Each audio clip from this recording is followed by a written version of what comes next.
I'm Ephemeru. And I'm Obinze. And this is Draw My Life. It's a terrible love and I'm walking with spiders.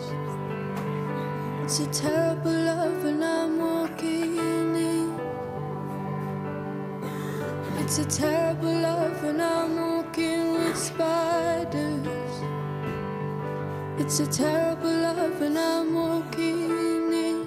Ephemeru and I first lived in Nigeria.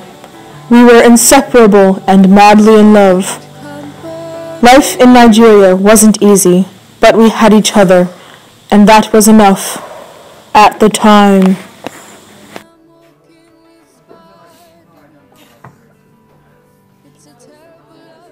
We seemed inseparable, perfect together, destined for one another. I called our love-making ceiling.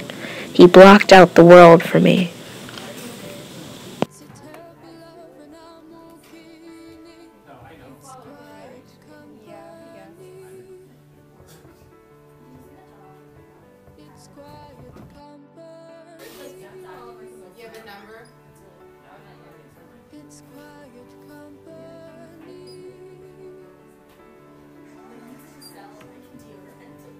The student riots drove me to America, leaving Obinze in Nigeria.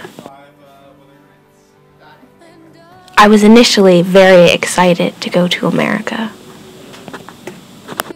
I had heard stories about America, especially from Obinze, and they all sound so fantastical and different from Nigeria.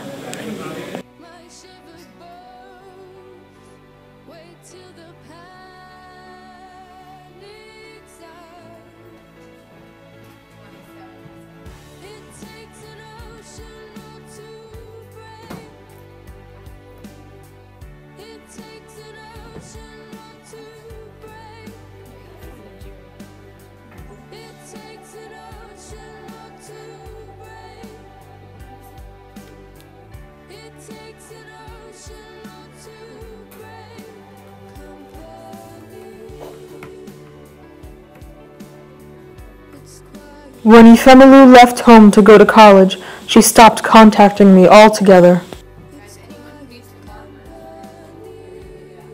I didn't find success in Nigeria either, and I wasn't going to wait for her there forever.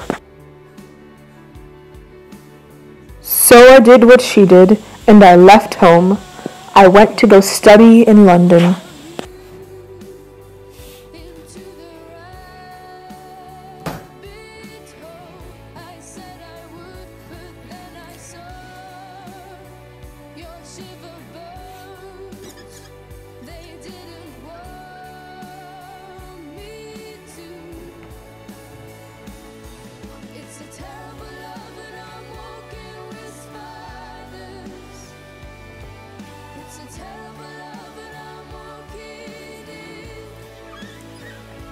I bought into the American dream. It gave me pennies in return.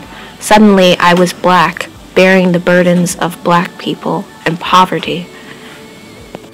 I survived on nothing at all, holding my breath, desperate for some opportunity, some choice. America, contrived, indifferent, had other plans, leering men and thoughtless upper-class white women. How should I have known how to react to people wanting to touch my hair in supermarkets, to a world seeing everything as black, as everything unprofessional? Obinze's stories did little to prepare me for the true nature of things, and hopelessness swallowed me.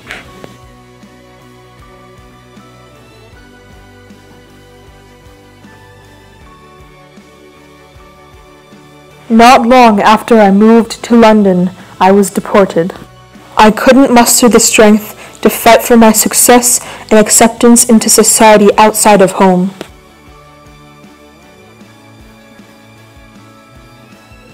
And of course, when I got home, I was paired up with the first woman who was willing to marry me and create a shallow marriage based on money and looks.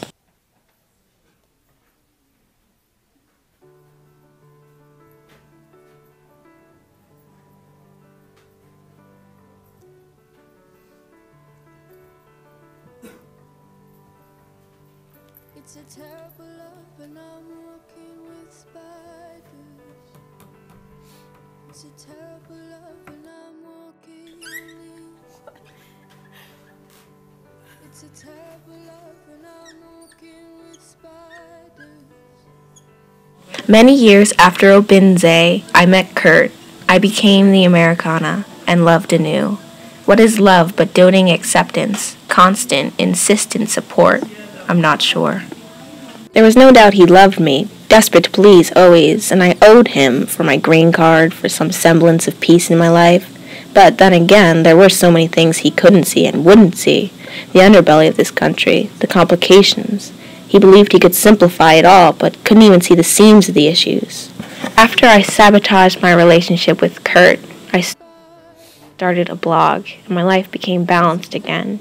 Race-teenth were observations about American blacks, those formerly known as Negroes, by a non-American black. Race would always be an issue. We all wish it wasn't, but in America it is. So I stopped merely seeing it and started sharing it, picking away at it in a way I never could and would never have needed to in Nigeria.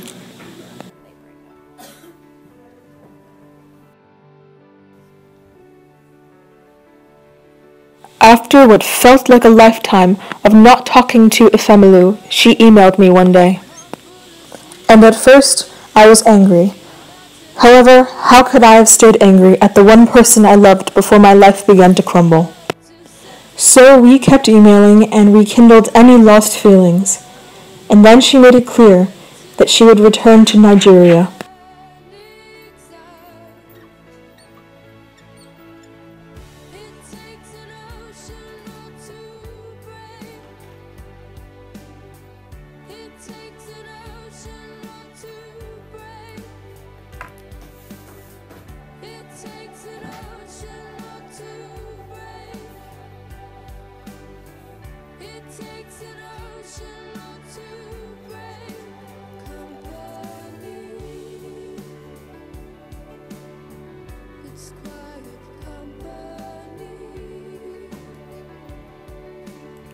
And then there was Blaine, suave, professional Blaine, who always seemed so smart about everything, especially the problems of black Americans.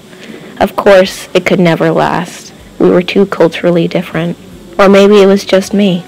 I'm not sure anymore. He was an activist. He was an elitist. He was challenging, expectant, reading, editing, shaping my blog, surrounding me with his friends, intellectuals and professors, just like him. We bonded over Obama rather than love or passion.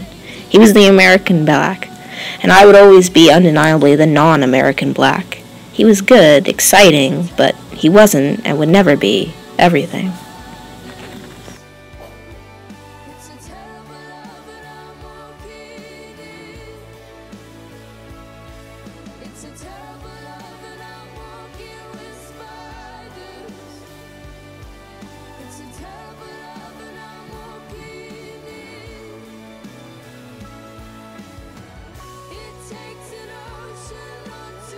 Ifemelu came back to Nigeria, and she struggled to find happiness there as well.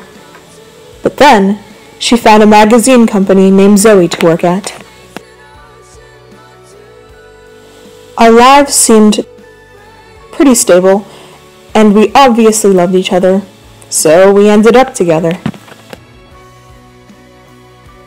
What can I say? It's a cheesy, cliche ending.